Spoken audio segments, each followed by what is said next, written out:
Merci Victor Matter, retour à France Télévisions. L'instant politique avec David Kodoui, aujourd'hui son invité. Yves Verrier, bonjour. Bonjour. Soyez le bienvenu.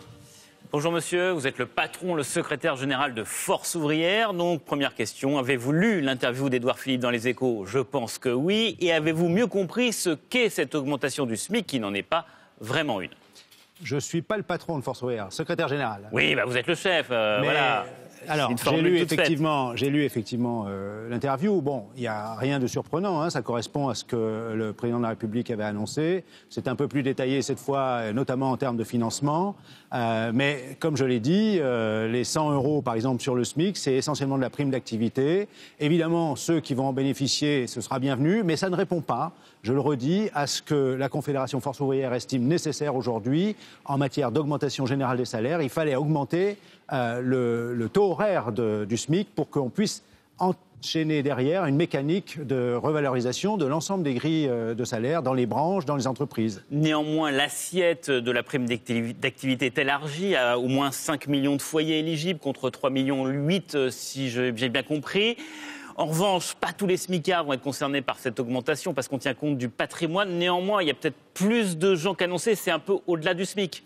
Oui, mais encore une fois, le Premier ministre répond effectivement aux fins de mois difficiles pour nombre de nos concitoyens malheureusement et de salariés en particulier avec la prime d'activité. Mais encore une fois, contrairement à ce que dit le Premier ministre, nous pensons que l'augmentation des salaires est un facteur de relance de l'économie et non pas de destruction d'emplois, mais de création d'emplois. Ça, c'est ce que les chefs d'entreprise ne sont pas tout à fait d'accord avec. Ils pensent que ça détruit les emplois parce que ça renchérit le travail et ça le sclérose un petit peu, en tout cas le marché du CDI. Les entreprises qui vont contribuer au financement de ces mesures, mais c'est vraiment les grosses entreprises, en tout cas c'est ce qu'a déclaré Édouard Philippe, toutes celles qui font un chiffre d'affaires au-delà de 250 millions d'euros par an, les autres ne seront pas concernés. Ça, c'est une bonne décision que les petites entreprises, les petites PME ne soient pas concernées.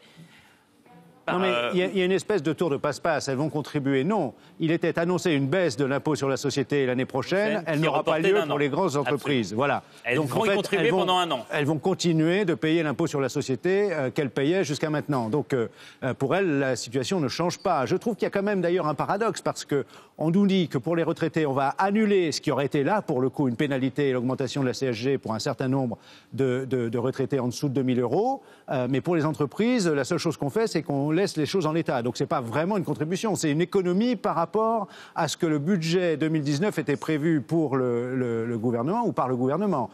Mais c'est vrai, les entreprises sont épargnées, à l'exception de ce qu'on nous annonce d'une taxe sur les GAFA et ce qui est dit sur le CAC 40 qui avait été dit par le président de la République, mais dont le Premier ministre nous dit que ce ne sera pas tout de suite. Donc en réalité, on épargne beaucoup les entreprises et le Premier ministre qui dit avoir entendu les Français demander au gouvernement d'accélérer sur le pouvoir d'achat et d'être partie prenante des décisions, à l'évidence, il ne répond pas véritablement à la première question sur le pouvoir d'achat, puisqu'encore une fois, ce n'est pas l'augmentation générale des salaires. Nous, on va aller aux entreprises, on ne va pas les laisser en l'état. On va aller aux entreprises.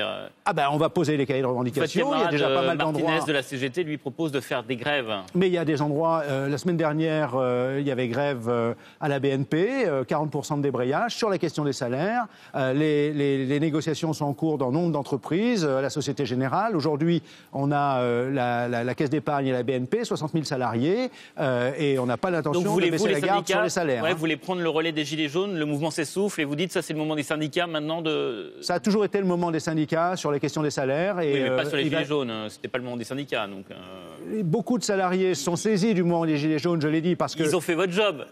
C'est ce que vous demandiez l'année dernière, en gros, sur la loi travail. Je caricature, mais vous êtes descendu dans la rue sur la loi travail. Ça n'a pas fait bouger les choses, ou pas tellement, pareil pour la SNCF. Là, ils se sont bougés et ça fait plus bouger les choses.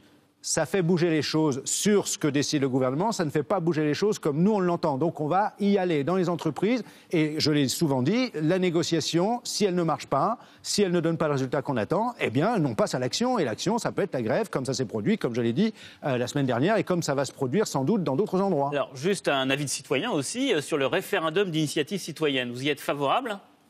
Vous accueillez avec... oui. Je parle au nom de Force ouvrière, donc je ne parle pas au titre de moi, citoyen. Vous, citoyen, vous avez peut-être un avis aussi. Sur le référendum d'initiative populaire, il faut voir, ou citoyenne, il faut voir quelles sont les conditions, quels sont les sujets. Est-ce que la démocratie représentative va être mise en cause ? C'est ça la question. Parce qu'il faut absolument il y a un processus qui a été mis en place dans le cadre du Conseil économique, social et environnemental. Que le Conseil économique, social et environnemental puisse être celui qui organise la réception des pétitions et puisse le transformer en initiative, soit sous la forme d'un avis qui peut porter sur une proposition de loi, etc. C'est pas ce que veulent les Gilets jaunes, en tout cas. Non, je pense qu'il faut faire un peu attention à ne pas opposer démocratie représentative et démocratie directe. Il ne faut pas que la promotion de la démocratie directe soit un reniement de la démocratie représentative et des corps intermédiaires que vous êtes. Je ne suis pas un corps intermédiaire, je représente ceux qui nous font confiance, nos adhérents, nos militants, les salariés qui votent pour nous, comme ça vient de se produire d'ailleurs dans la fonction publique. Il y a une question, celle de notre partenaire Slate. La CFDT devient premier syndicat français, public et privé. Force ouvrière est première dans la fonction publique d'État. Vous auriez pu faire mieux sans les scandales ? Je ne crois pas que ce qui nous est arrivé a impacté les résultats. Oui. Je ne crois pas que ça ait impacté les élections parce que d'une part, on a pris des décisions très rapidement, très claires, très nettes. On a en moins d'un mois réglé le problème et je pense que ça a été d'ailleurs très apprécié par rapport à ce qui peut se passer dans d'autres endroits, partis ou associations.